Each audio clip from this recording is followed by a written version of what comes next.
નમસ્કાર, હું મંગળુભાઈ ભગત, સુરેન્દ્રનગર જિલ્લા કોંગ્રેસ ઉપપ્રમુખ. અત્યારે આપણે ઊભા છીએ વોર્ડ નંબર 3ની અંદર, એટલે હોળી સોસાયટી વિસ્તાર કહેવાય છે. આ વિસ્તારની અંદર લગભગ છેલ્લા 2 વર્ષથી આ ગંદી ચોકની અંદર ભૂગર્ભ ગટરનું ઢાંકણું તૂટી ગયેલું લગભગ આજથી 2 વર્ષથી પડ્યું છે. અને આ વિસ્તારના જે 4 સભ્યો છે એમાંથી જે કામ કરે એવો સભ્ય છે એને સાઇડ કર્યો છે, સસ્પેન્ડ કર્યો છે.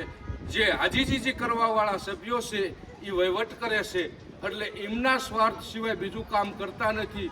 4000 જનતાનું જે થવું હોય તે થાય. એટલે અમારી અત્યારે આ કોળી સોસાયટી વિસ્તારની અંદર આવી રીતે તમામ જગ્યાએ ગટરો તૂટેલી છે, ભૂગર્ભ ગટર તૂટેલી છે. ઘણા દિવસે સ્ટ્રીટ લાઇટો ચાલુ છે અને રાતના 7 વાગશે એટલે આ તમામ સ્ટ્રીટ લાઇટો બંધ થઈ જાય છે. અને બધાએ એમનો સ્વાર્થનું કામ કરે છે અને મોટા મોટા ચેરમેનના સાફા બાંધી અને બીજા વોર્ડમાં દોડતા હોય છે. એટલે તમારા વોર્ડની પણ તમે ધ્યાન રાખો, એવું હું આ વોર્ડના સભ્યોશ્રીને કહું છું કે તમે બીજે મોટા મોટા સાફા બાંધી ટીચરને આમ તેમ દોડો છો. એટલે કહેવાનું એ છે કે તમે તમારો વોર્ડ પહેલાં સ્વચ્છ અને સુંદર બનાવો. લાઇટો રાતે થાય છે એ દિવસે થાય છે, એ રાત્રે ચાલુ થાય એવું કરાવો. આ મારી બહેનો બધી પરેશાન છે, ટાઈમે પાણી આવતું નથી. મહેરબાની કરી અને નગરપાલિકાના પ્રમુખને પણ કહું છું કે તમે આખા ગામની અંદર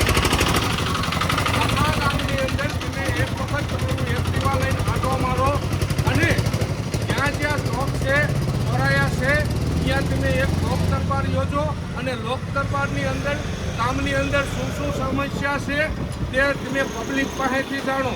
તમે તમારી રીતે આવો, નગરપાલિકાએ આવો, 11 વાગે આવો અને કામ કરીને 2 સહયોગ કરીને વયા જાઓ. પણ હજી તમે 1 વર્ષ ઉપર થવા આવ્યું, આખા ગામની જનતા પાસે તમે ક્યારેય ગયા છો? એ કંઈ આખા ગામમાં ચક્કર લગાવી છે?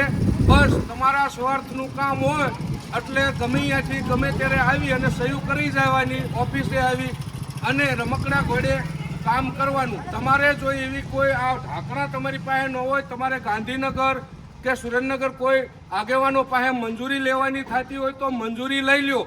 મને ખબર છે કે આ 25 સાવીના રમકડા સમાન છે, કોઈથી કાંઈ થવાનું નથી. ગામની જનતા પણ હવે 1 વર્ષની અંદર જાણી ગઈ છે.